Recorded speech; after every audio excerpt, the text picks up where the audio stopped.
नमस्कार, मैं हूं सैयद अंजादी और आप देख रहे हैं प्राइम टाइम। तो क्या आडवाणी है एनडीए के उम्मीदवार?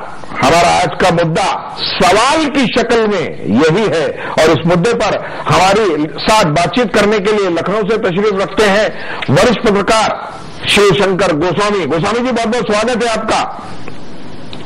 धन्यवाद। हमारे साथ नोएडा स्टूडियो में है वरिष्ठ पत्रकार केजी सुरेश और वरिष्ठ पत्रकार राम शिरोमणि शुक्ल। केजी, आपका बहुत बहुत स्वागत है। शुक्ल जी, आपका भी बहुत बहुत स्वागत है।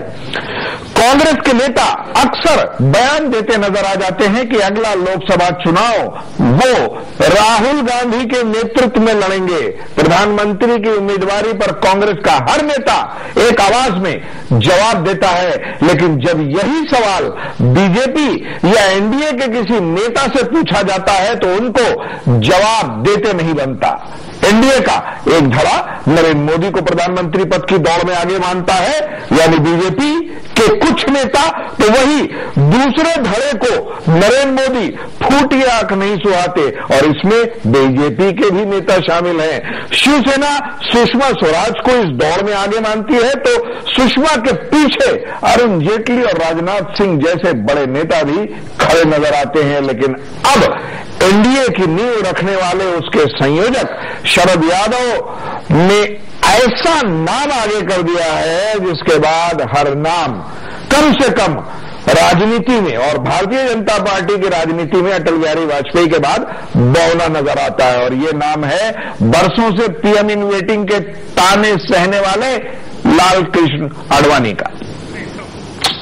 गमलों में फसल नहीं उगती है। शरद यादव जी ने बड़े गूढ़ अंदाज में बड़ी भारी भरकम बात कही है। केजी सुरेश हमारे साथ स्टूडियो में मौजूद है। शुरुआत केजी सुरेश से करेंगे। शरद यादव के बयान के बाद केजी, शरद यादव का बयान मीडिया में उसका इंटरप्रिटेशन फर्ज कीजिए आज के तौर पे, जो हम कह रहे हैं कि क्या वाकई आडवाणी प्रधानमंत्री होंगे, कोई रिलेशन है? देखिए, इसमें दो बातें हैं। एक तो मुझे लगता है कि जहां तक एनडीए के प्रधानमंत्री के उम्मीदवार की बात हो रही है, उसमें बोलानी की शादी में अब्दुल्ला दीवाना बीजेपी और संघ परिवार को छोड़कर बाकी सब बोल रहे हैं कि प्राइम मिनिस्टर कौन होना चाहिए। कभी शिवसेना कह रही है कि सुषमा स्वराज को होना चाहिए, कभी नीतीश कह रहे हैं इसको नहीं होना चाहिए। लेकिन ये बताइए कि ये जदयू खुद चुनाव के बाद बीजेपी के साथ रहेगी या नहीं रहेगी? अभी तो कल हमने सुना सीपी ठाकुर साहब को ये कहते हुए कि हम तो 40 सीट की लड़ाई की पूरी तैयारी कर रहे हैं। और जहां उन्होंने नीतीश कुमार ने खुद कहा कि जो हमें विशेष दर्जा देने का तैयार है, हम उसके साथ हैं। तो अब जो है, अभी तो बहुत कुछ बाकी है, अभी तो 2 साल बाद की बात है। अभी से मुझे लगता है कि इस तरह की बातें बीजेपी ने जो अभी तक कहा है, बीजेपी अभी तक खुलकर कोई नाम लेकर नहीं आई है और तब तक तो सब कुछ अटकलों के उसी में रहेगा कि कौन बनेगा क्या नहीं बनेगा, और गुजरात के चुनाव पर भी काफी हद तक निर्भर रहेगा। इसमें कोई दो राय नहीं। बड़े विडंबना की बात है कि जो एल.के. आडवाणी कुछ वर्ष पहले सभी दलों के लिए अस्पष्ट थे एक तरह से, वो व्यक्ति आज अगर एनडीए में कोई सर्वसम्मति से कोई नेता बन सकता है तो सबसे पहले नंबर पर लाल कृष्ण आडवाणी है। ये एक हकीकत है। चाहे वो, अगर आप जब गडकरी साहब से बात करेंगे तो वो प्रधानमंत्री उम्मीदवार के लिस्ट जब गिनवाते हैं, वो कहते हैं हमारे दल में बहुत प्रधानमंत्री के उम्मीदवार है। वो कहते हैं सुषमा जी भी है, राजनाथ जी भी है और अरुण जेटली जी भी हैं। सभी के नाम लेते हैं लेकिन आडवाणी जी का नाम नहीं लेते हैं। लेकिन शायद अगर एक हकीकत का सामना करना पड़ा तो मुझे कोई ताज्जुब नहीं होगा अगर एल.के. आडवाणी का नाम उभर के आता है तो। जी, यानी आप ये मान करके चल रहे हैं और आपके आकलन के अनुसार इस वक्त बीजेपी में आडवाणी से योग्य उम्र के हिसाब से, तजुर्बे के हिसाब से, ऑप्शन और विकल्प के हिसाब से भी और दूसरा नहीं है कोई?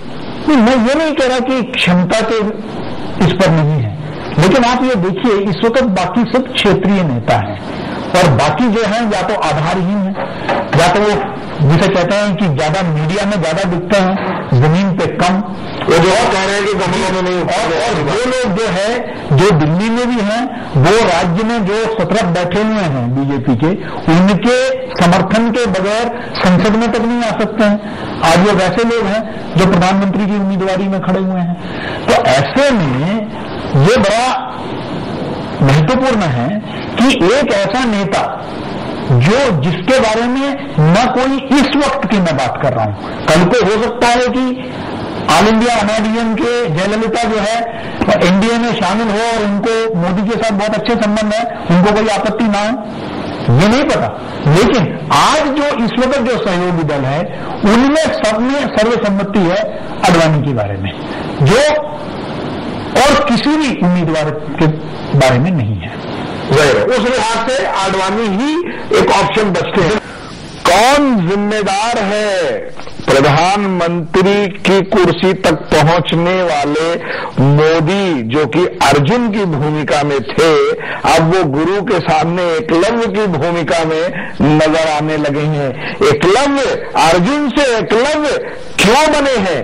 क्या बीजेपी के ही कुछ लोग चाहते हैं कि वो एकलव्य बने, अर्जुन न बने, और एनडीए के ऊपर कंधे पे बंदूक रख करके ये दाग दिया जाए, मोदी को केंद्र की राजनीति से दूर रखा जाए? ये एक वजह हो सकती है। केजी सुरेश, क्या कहेंगे आप?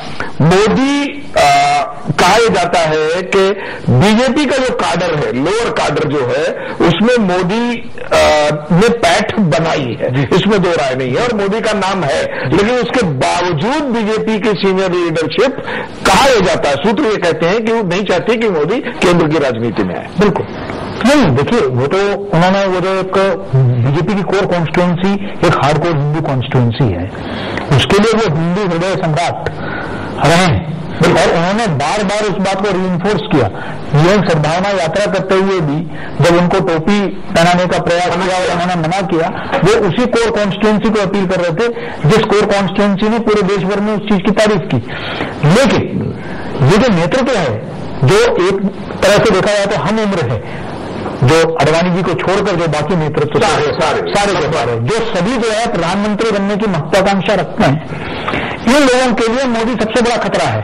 और उन्होंने देखा है कि किस बेरहमी से, चाहे हरेन पांड्या से लेकर आप अभी जो संजय जोशी का पूरा प्रकरण हुआ, उससे वो जानते हैं, वाकिफ रखते हैं कि किस तरीके से मोदी अपने जो विरोधी हैं, उनके प्रतिद्वंदी हैं, उनसे कैसे वो डील करते हैं, ये उन्होंने देखा है। वो अपना इस तरह का हश्र बिल्कुल नहीं चाहते हैं।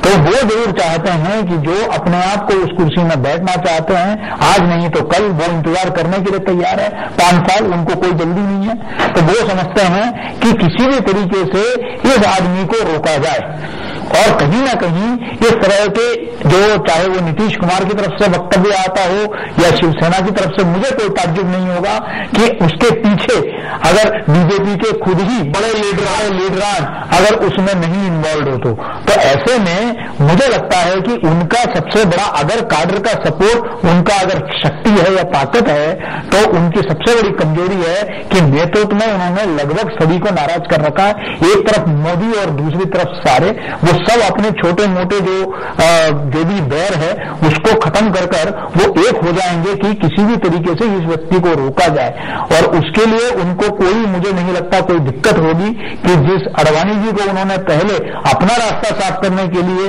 उन्होंने जो उनको हटाने का एक पूरा प्रयास किया, आज वही इकट्ठे होकर उसी आडवाणी को वापस लाने के भी, मोदी को रोकने के लिए बड़ी इंटरेस्टिंग है। सियासत में कोई किसी का नहीं है।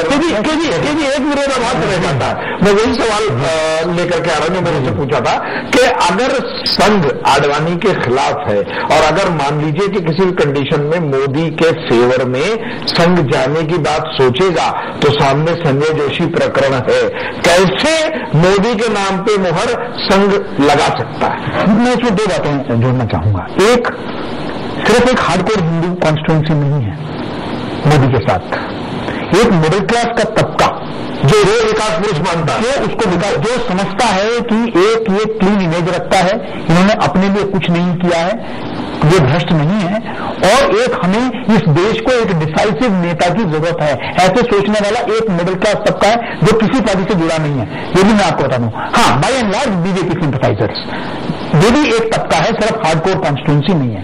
दूसरा, गोस्वामी जी ने जो बात कही कि वो नाराजगी आरएसएस की जो है उनका जिन्ना के मजार पे जाने से था, लेकिन जिन्ना के मजार पर वो चले गए तभी तो आज जदयू नेता शरद यादव उनके लिए वो एक्सेप्टेबल हो गए। तब तक तो 2002 का जो मोदी का इमेज था वही तो 1992 का अडवाणी जी का इमेज है। अडवाणी जी पाकिस्तान में जाकर जो उन्होंने जिन्ना की तारीफ की और उसके बाद वापस आके आज वो सेक्युलर क्रेडेंशियल को प्रोजेक्ट करने की बात कर रहे हैं, उन्होंने जो एक छवि में पूरा परिवर्तन किया, इसलिए वो सबके लिए स्वीकार्य है। वरना 1992 के बाद पूरी पार्टी ने अपनी छवि में परिवर्तन किया जी, सिर्फ आडवाणी ने ही नहीं। लेकिन बाय एंड लार्ज आज भी आपके पार्टी में मोदी ने बिल्कुल अपना उस कॉन्स्टिट्यूंसी को रिटर्न करने की कोशिश की है। आज भी संघ के साथ बहुत करीबी रिश्ता है। इनफैक्ट आज भी जो अध्यक्ष है, लेकिन अगर संघ के साथ करीबी रिश्ता है तो फिर जोशी को बाहर क्यों जाना पड़ता है? लेकिन देखिए, इसको दो तरीके से देखा जा सकता है। एक तो मैं नहीं मानता हूं कि इस वक्त संघ में भी पूरी तरीके से सहमति है, आम सहमति है इस मुद्दे को लेकर, पहली बात। और दूसरा, कहीं ना कहीं अगर संजय जोशी को जाना पड़ा तो कहीं यह भी महसूस किया गया कि शायद नरेंद्र मोदी ज्यादा जरूरी है, इसलिए उनका एक तरह से तिलांजलि दी गई, एक तरह से उनका कुर्बानी दी गई, उनके बलिदान दिया गया कि शायद उनको अकोमोडेट करने के लिए जो है ये अगर सैक्रिफाइस करना पड़े तो पड़ जाए, क्योंकि उनके लिए कोई और अल्टरनेटिव विकल्प तो उनको दिया नहीं है, कभी भी उनको रिहेबिलिटेट नहीं किया है। जाहिर है, यानी मां भी भारी पड़े थे वहां पे, आरएसएस को डिसीजन लेना था, और अगर बीजेपी के अलावा आरएसएस भी इस डिसीजन में शामिल है तो कहीं ना कहीं ये मोदी के फेवर का डिसीजन है कि संजय जोशी को बाहर जाना पड़ा। केजी सुरेश का मानना है कि मोदी की जो फॉलोइंग है उसमें इजाफा है, वो लोग उनको कम से कम डिसीजन लेने वाला नेता मानते हैं, और न सिर्फ कट्टर हिंदुत्व की सोच रखने वाले बल्कि वो मिडिल क्लास जो हुकूमत वक्त से थोड़ा परेशान है, त्रस्त है, उनको लगता है कि एक ऐसा आदमी लाओ जो डिसीजन ले, कम से कम एक एक्सपेरिमेंट करो, वो उनके फेवर में जा रहा है। लेकिन पार्टी जब कैंडिडेट लाएगी तभी तो वोट करेंगे। अब इस बार अगर कैंडिडेट फिर नहीं लाती पार्टी कोई प्रधानमंत्री का तो जनता वोट किसको करेगी? शायद यही वजह है कि एनडीए की परफॉर्मेंस सफर कर रही है। अब कांग्रेस के पास भी नेता नहीं है, वो बड़ी जिम्मेदारी अभी तक तो आई नहीं है, हम खुद इंतजार कर रहे हैं। बहरहाल अब आडवाणी जी प्रधानमंत्री पद के ऑफिशियल उम्मीदवार होंगे कि नहीं होंगे, ये शरद यादव के बयान के बाद आने वाले दिनों में पूरा हो जाएगा और हम फिर चर्चा करेंगे। बहुत बहुत शुक्रिया आपका गोस्वामी जी हमारे साथ तशरीफ रखने के लिए लाइव लखनऊ से। बहुत बहुत धन्यवाद जैसी साहब जी, आपका बहुत बहुत शुक्रिया। राम शिरोमणि शुक्रिया, आपका बहुत बहुत शुक्रिया। सैयद जी को दीजिए इजाजत, नमस्कार।